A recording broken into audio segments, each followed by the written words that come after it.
Hello everyone. आज हम लोग डिस्कस करेंगे जूलॉजी ऑनर्स कोर 1 के क्वेश्चन पेपर को। इसका सेशन है 2018 से 2021 का सेशन है ये। और इसमें देखिए जो मल्टीपल चॉइस क्वेश्चन है इसमें दिया हुआ है, और उसमें क्वेश्चन नंबर ए है who propose the binomial nomenclature, तो इसका आंसर है लीनियस। क्वेश्चन नंबर 2 है टू और more species occupying the identical और overlapping areas known as sympatric species. Radial symmetry जो है वो बेस सीन होता है किस में, स्टारफिश में। सीलिया जो है वो पैरामीसिया में अराइज होता है from the basal granule. Spongocoel of the sponges is lined with choanocyte, ये इसका आंसर है। Corals are basically sedentary coelenterates. Coral reef laying close to the shore of some volcanic island is known as fringing reef. The number of tentacle in polyp is, ये देखिए polyp यहाँ पर दिया हुआ है बट यहाँ पर इसका आंसर वेरिएबल होता है बेसिकली, ना तो ये ओबिलिया के लिए बताएगा ना किसी और के लिए बताएगा, फिर भी आप मार्क करेंगे 24। The function of statocyst is it is an organ of equilibrium. Obelia जो है ये आपका डाइमॉर्फिक होता है। Platyhelminth the excretory organ are solenocytes. Body organisation in nematode is organ system grade. इसके बाद नेक्स्ट क्वेश्चन देखेंगे आप। In earthworm nephridia are found in, तो क्लाइटेलर रीजन में मिलता है। Which segment possesses nephridia in Hirudinaria, इसका आंसर है 6 to 20 second segment. Water vascular system of starfish is called ambulacral system, तो वाटर वेस्कुलर सिस्टम बोलिए या एम्बुलेक्रल सिस्टम बोलिए, दोनों सेम है। इसके बाद आपका शॉर्ट नोट्स है। यहाँ पर शॉर्ट नोट देखिए 1 2 3 4 5 एंड 6 6 दिए गए हैं, और इसमें आपको किसी में से 3 पे लिखना है। शॉर्ट नोट लिखने का तरीका ये है कि शॉर्ट नोट जब भी आप लिखेंगे तो मैक्सिमम 1 पेज में लिखेंगे, और जब आप 1 पेज में लिखेंगे कोई भी शॉर्ट नोट्स हो तो आप 1 पेज में लिखें। और 1 पेज में लिखने के बाद अगर पॉसिबल है कि डायग्राम बन सकता है उस क्वेश्चन के लिए तो डायग्राम ज़रूर बनाएं, और अगर डायग्राम नहीं बनता है तो जो आपने टेक्स्ट लिखा है उसी का आप एटलीस्ट फ्लो चार्ट बना करके दिखाएं, यानी कि टेक्स्ट के साथ कुछ ना कुछ आप एक ऐड ऑन रखिए जो मार्क्स आपको बढ़िया देगा। अदरवाइज मैक्सिमम स्टूडेंट यही करते हैं कि वो सिर्फ और सिर्फ टेक्स्ट लिखते हैं, और वो टेक्स्ट भी लिखते हैं तो 3 मार्कर के क्वेश्चन को वो 3 पेज में लिखने लगते हैं, जो गलत है। आप 1 page is sufficient for writing the short notes, और साथ में डायग्राम हो या फ्लो चार्ट है आप उसको बनाइए। यहाँ पर नेक्स्ट ग्रुप है, ग्रुप ए जो है आपका, इसमें ये क्वेश्चन आपके 15 मार्क्स के हैं, group A and group B. ठीक है, अब ग्रुप ए में आपके 3 क्वेश्चन हैं, तीनों आपको करना है, और each question carrying the 15 marks.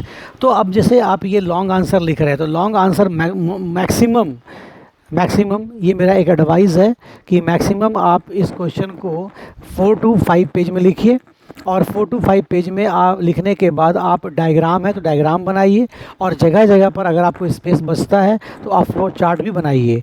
यानी कि आंसर में कंटेंट इम्पॉर्टेंट है, ना कि उसका लेंथ इम्पॉर्टेंट है कि आप 10 पेज में लिख रहे हैं, 20 पेज में लिख रहे हैं। ठीक है, तो वो मैटर नहीं करता है। ठीक है, मैटर क्या करता है, मैटर करता है आपका कंटेंट, कि आपने कितना कॉन्क्रीट लिखा है चीज़ों को। ठीक है, तो कोई भी लॉन्ग आंसर लिखते हैं तो हमेशा ध्यान रखिएगा कि उस लॉन्ग आंसर में सबसे पहले उस टॉपिक को इंट्रोड्यूस ज़रूर कीजिए। आप इंट्रोड्यूस करना बहुत इंपॉर्टेंट है। और सबसे लास्ट जब करेंगे, जब आंसर को लास्ट करने लगेंगे आप, तब आप क्या करेंगे, तब उसको कंक्लूज़न ज़रूर लिखेंगे उसका। ये दोनों बहुत इंपॉर्टेंट चीज़ है, इस पर हम लोग ध्यान नहीं देते हैं। हम लोग बहुत सारी बातें लिखते हैं, बहुत लोग तो किसी 15 मार्कर के क्वेश्चन का आंसर जो है 15 पेज लिखते हैं, 20 पेज लिखते हैं। कोई ज़रूरत नहीं है 15 से 20 पेज लिखने की। आप आराम से 5 पेज इज मैक्सिमम आप लिखिए, और उस पर डायग्राम अच्छा बनाइए। जो कंटेंट है, जहाँ पर जो इंपॉर्टेंट लाइंस है उसको आप हाईलाइट कीजिए। कुछ बोल्ड से वर्ड को, जो मेन कीवर्ड है उसको बोल्ड से लिखिए, और उसको हाईलाइट करके दिखाइए कि ये इंपॉर्टेंट वर्ड्स है। ठीक है, सो यहाँ पर क्वेश्चन दिया है what is species, give an account of species concept. Next question दिया है what do you know about the various mode of locomotion in protozoa. तो आप इसका इंट्रोड्यूस कीजिए, लोकोमोशन क्या है, ठीक है, लोकोमोशन का सिग्निफिकेंस क्या है, और उसके बाद आप अमीबा के प्रोस्पेक्ट में चीज़ों को डिलीवर करके लिखिए। Describe the life history of Obelia, next question है। तो लाइफ हिस्ट्री ऑफ ओबेलिया है, तो पहले आप डिफाइन कीजिए कि what do you mean by life history, ठीक है। लाइफ हिस्ट्री है, और लाइफ हिस्ट्री में कौन कौन से इन जनरल, पहले तो आप जब इसको इंट्रोड्यूस कर रहे हैं तो एक जनरल पॉइंट ऑफ व्यू रखिए अपना लिखने के लिए, और उसके बाद ओबेलिया पे आकर के ओबेलिया के प्रोस्पेक्ट में चीज़ों को डिलीवर करके लिखिए आप, ठीक है। Give an, next group B में क्वेश्चन है give an account of nephridia in annelida. तो सेम आप लिखेंगे, नेफ्रिडिया का कंसर्न जो है वो एक्सक्रीटरी सिस्टम से है, तो आप पहले बताइए कि एक्सक्रीशन क्या है, उसका इंपॉर्टेंस क्या है, बॉडी में उसका क्या सिग्निफिकेंस है।